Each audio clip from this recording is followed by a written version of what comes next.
little bit of that. The area that we're driving through right now is called Salinas. And Salinas, this is always the problem area when we do get a lot of rain like this. Right now it's okay. This tends to flood, as Salinas literally translates to salt marsh. So it used to be underwater. And as we have built a lot of things here, because Salinas is our center when it comes to, schools, supermarkets, on a daily basis items that we need. And the city center itself is mostly touristic shops with jewelry and electronics and souvenirs. What we're going to be driving past when we get to this area, you'll notice that a lot of the homes, including our city center, are very colorful. Now, not only the city center, and this goes for the whole island actually, no matter where we drive, you'll notice that people go basically sometimes a little crazy when it comes to house colors, because up there, in just a moment, you'll see like a purple house. That's a strong color, or it's nice on the shirt. As much as it's like your shirt's color. And right up there, you'll see a couple colors, I think, purple, blue, yellow. But, the pink is also a very popular one. My neighbor goes completely crazy. She chose that life vest that you have in your room? That color. Her whole house. I'm not kidding, it's crazy. Anyway, so it's super bright. But the colors are pretty much something that is very interesting, because it was a law that was put into place in 1860. Now, we had a crazy governor at the time who apparently suffered from severe migraines and was very much troubled by the sunlight reflecting off the water and then onto the white buildings, as everything was whitewashed. So you can imagine he was like, okay, let's see what we can do about this, and he came up with a law that stated that painting your house white was illegal. So every home or every building, no matter what, it needed to have a color. So, this was a period over a few years, so the cities became very colorful, everybody loved it, and then they found out that he was also the owner of the paint company. So you can imagine that story, and it's in our history books. I'm serious, this is not something I'm making up. And this is such a crazy story that people are like, oh my god, the law is still in place. We don't enforce it anymore. We don't have to. The only ones that really refuse to do color is the cemetery here to the right. This is pretty much the Jewish cemetery on the island. It's the only one, or actually one of the few, that bury below ground. Most of our cemeteries are above ground. And they are completely white in color versus the Catholics that do quite a lot of color even when they bury their loved ones. Why change the color of your house if you just move? It's your next destination, so why not use the same colors? Over here you can see some of the other colorful buildings. These are what we consider the former laborer houses of the Jewish community.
these islands, we had the indigenous people here and in South America, which were in our case the Kaikitio Indians.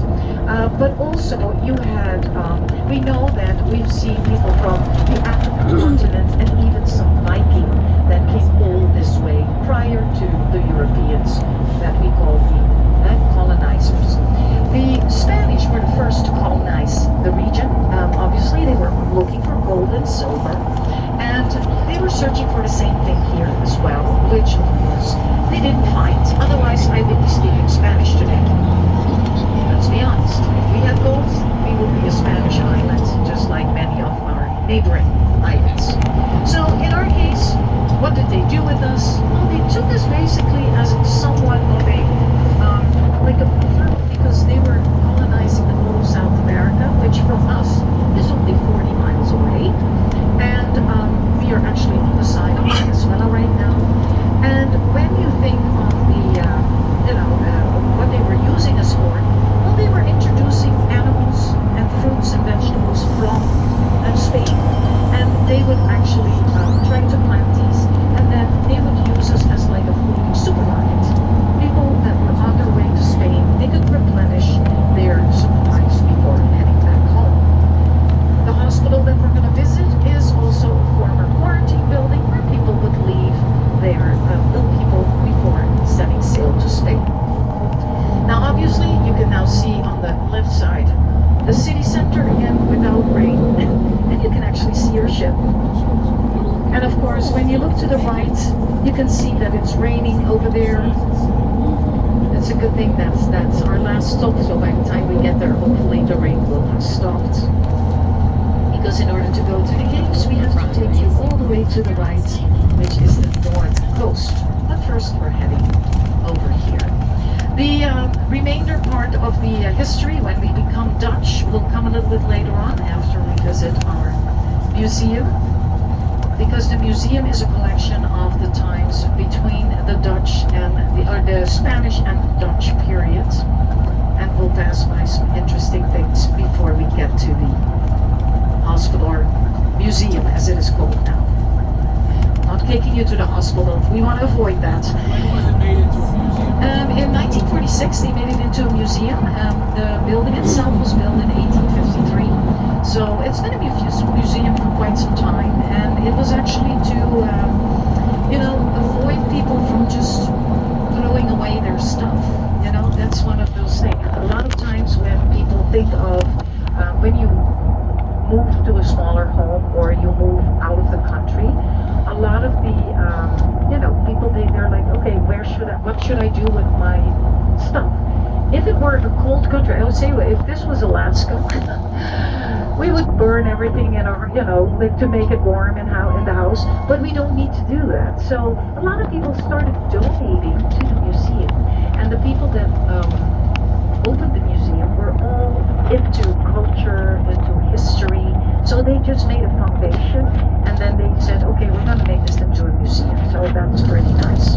And it turned out like a very eclectic small museum. So when we go in, you'll see little furniture pieces that you might think, hey, I have those before. They look like grandma's place, sorry? No, isn't that only Italian parents? I think that's a very Italian. Well, we do the same thing actually, because remember, especially in countries where it's warm, when you sweat a lot, you put your blanket, that makes it worse. But you have the good room, obviously. In the good room, you would not be able to sit unless you were nicely dressed and bathed. We did the same thing now.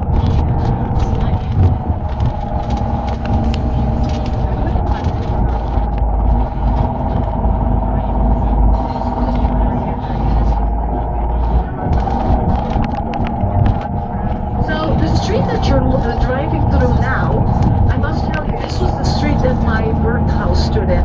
I was born in this street. I know, isn't that funny? That was a long time ago. My house no longer, well, it was my house. It was, we rented, it looked like the blue one here. We had like the top floor, we rented from the owners, but it used to be just around the corner here. And unfortunately in 2010, the whole house caved in. Yeah, they didn't really take care of it, so used to be where you see the car here. There was like a duplex here. Yeah, and it looked just like a blue one because it was a very fancy lady that we rented from. And my dad worked not too far from there, and my mom, she was sewing for, people that could afford to have things sewn, And that was, so that was awesome. This was a really nice neighborhood. And you can see the beautiful church was our view. The two blue caps, amazing. This is one of the 26 Catholic churches on this island. Yeah, I know. We have every world religion present. Remember, we have 151,066 people, 109 different nationalities. So therefore, we have a lot of different religions. We have a lot of different languages, which I will talk about later on. But the religions are quite interesting. 70% is Catholic, and therefore 26 of those churches. And just later on, we will pass by the mosque that we have on the island. We have one mosque. We have two interesting synagogues on the island, one of which is considered the oldest in continuous use Sephardic synagogue in the Western Hemisphere. It's a whole mouthful, but it's one of the monuments as well. By the way, on the right here, you can see the cemetery, which again, you see it's above ground. This is one of the oldest Catholic ones. And notice that some of the graves are colorful. This is not the most colorful, but they do have a few. But this is a very old one, built out of coral stone and limestone. Same here with the Protestant cemetery, also above ground. But so Protestant is another one of the religions. We have the oldest Protestant church in the Caribbean as well. We have basically every Christian faith you can think of: Methodist, Baptist, Pentecostal, Evangelical, Jehovah's Witnesses, you name it, I'll find you a church. If it doesn't exist, you can bring it. Because we see, people from all over the world coming here and they bring their own religion. We have, our island even has a Hindu temple. How many islands could say that? Many islands in the Caribbean have an Indian community, but our merchants, they basically told, let's build ourselves a temple so we can practice our religion. So we have a Hindu temple. A lot of people are like, wow, that's interesting. So you can see that we are multi-religious as well. So we're almost at the museum. This is also one of the restroom stops. However, there is one. It's a unisex. So the caves also have different have restrooms. So it's not the last one. It is outside of the museum. So it's literally an outhouse. Old days. No, it has plumbing, so don't worry, it's not a hole in the ground. But it's a little old-fashioned. And I'll point it out when we go in. And remember, this one, just as the caves, there are stairs going in. In this case, 12 steps. Take it slowly. And so in that case, we all make it inside safely. At the entrance as well, we have a little hump, which is exactly enough to trip over.